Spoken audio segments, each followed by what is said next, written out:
Yung ilang taon, napansin ng management na normal na nag-average ng layroom, ng exclusion room is mga transiting passengers. So binago noong 1997, yung pangalan ng exclusion room, naging layroom na. Right. Kahit sinasabi nyo kanina, marami din namang nakakaalam So mga frequent flyers, no, talagang ginagamit mo nila itong facilities. Oo, yung mga frequent flyers, aware sila na mayroong facilities ang NAIA Terminal 1 layroom, so nag-avail sila. So yung mga first timer, hindi sila aware.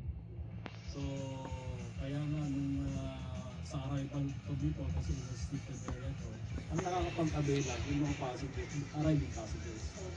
Alright, maraming salamat po sa inyo, Ginoong Torrecampo. Mga kapuso, isa lamang po ito sa magagandang improvements na nakikita natin dito sa NAIA Terminal 1. We are hoping that sometime next year, talagang matapos na itong rehabilitasyon, renovation, para maging isang magandang airport itong ating NAIA Terminal 1. At yan po ang pinakahuli mula dito, back to studio. Maraming salamat, Rhea Santos.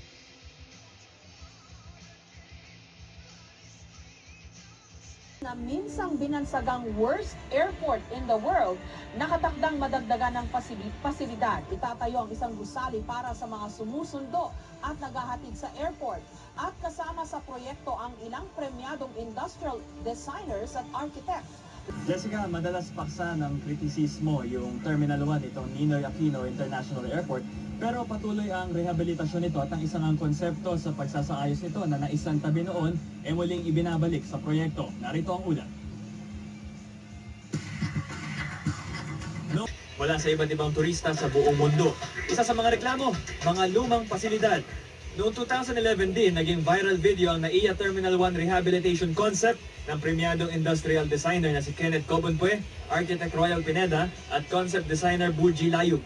Plano nilang palitan ang parking lot ng Terminal 1 ng isang gusali para sa mga nagsusundo at naghahatid.